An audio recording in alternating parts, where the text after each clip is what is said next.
most important thing in life will always be the people in this room. Right now. It's about to be on. Ride or die, remember? Hell yeah! It's about to be on.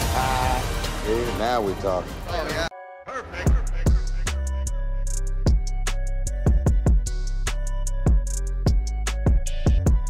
What happened to your leg, man? What the fuck you out here doing? Donuts in the parking lot or something, man? I had a bad reaction to the COVID vaccine. Blood clots and shit. For real? For real. To the Pfizer. Johnson, the Pfizer. Blood clots. Jamal Finkley, Black Tree TV. Man, I gotta say congratulations to you. I mean, not only is this franchise now 20 years old, but you've been on the big screen for 20 years. I mean, we don't count Love Song, which people don't really remember, but, you know, go back to Baby Boy, that's 2001. You know, I know you did Moesha, Sister Sister, all that other stuff before, but on the big screen, you're 20 years old. Have you thought about that? Nah.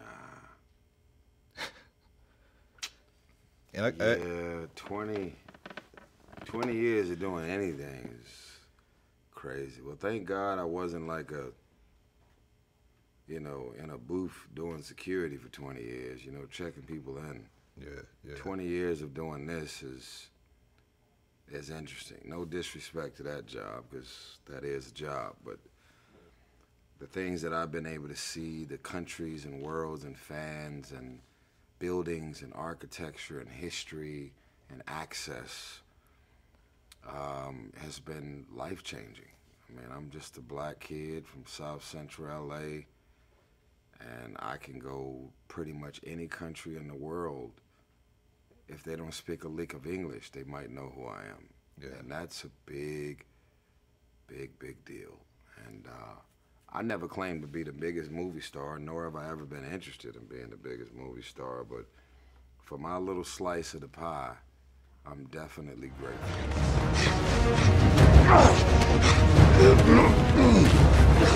That's my car, pal. Go!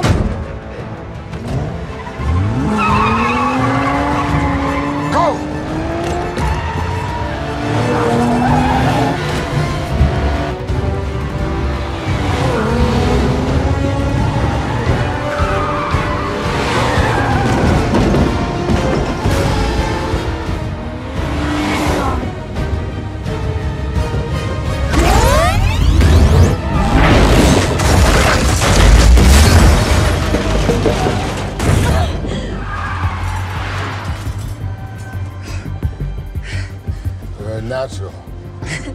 Of course I am. And I'm grateful for a friend both of us share, the late great John Singleton. Yes, sir. Who, I mean, you was already a star in your own right. You was already doing music and everything else. But how much did him putting you in Baby Boy just propel all of this for you? It propelled everything. The crazy thing is,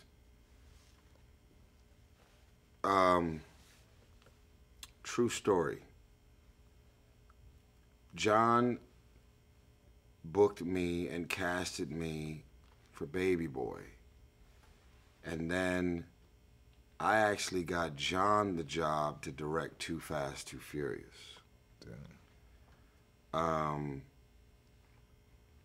And the reason I'm sharing that story is because Baby Boy, as a filmmaker, writer, producer for John, has nothing to do with Too Fast, Too Furious. Yeah.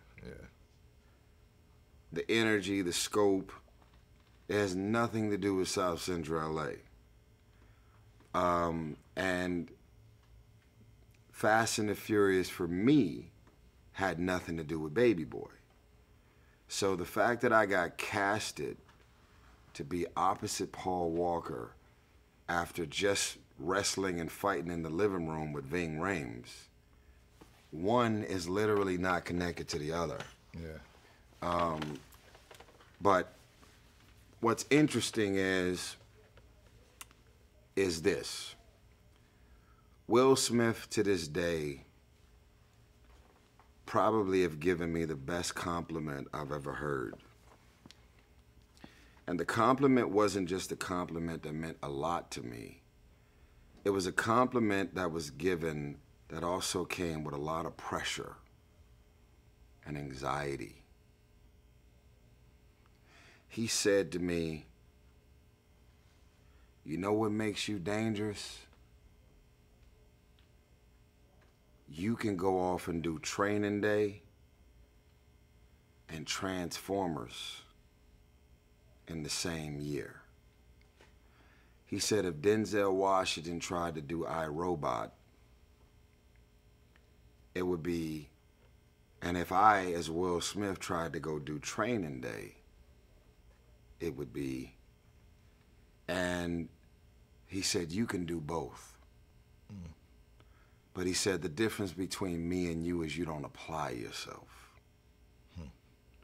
Because all of your talents and your gifts come so natural. People like me gotta work that much harder to be as good as I am. And I was like, wow. I mean, it was honest, it was raw, it did not come from a competitive place. And it shook me because I was in dramatic movies like Four Brothers and Waist Deep and Baby Boy, and then I was in Transformers and Fast and the Furious, and I didn't even put 2 and 3 and 4 together myself. So once he said it, it made me realize something that no one could have realized but someone who noticed. And then for 2, I didn't know what to do with it. Yeah. I didn't know what to do with that. So it was the best compliment ever, but it's put me under a lot of pressure. And so, but it all goes back to John Singleton, who for some reason decided to start me off in the dramatic space, and then movie number 2, I'm now flying in cars, shooting up and doing action with a $200-something million budget, from 25 to 200, movie 1 and 2. I mean, you earned it. I mean, and you're the perfect character in this movie. I mean, the fans love you. They love the interaction with you and Ludacris. But staying on South Central, before John passed, he said something about doing doing a version of Snowfall in Miami starring you. Did that ever get transpired to you? A story about Miami Snowfall? And I wish we would have seen that, man. But it's this great movie.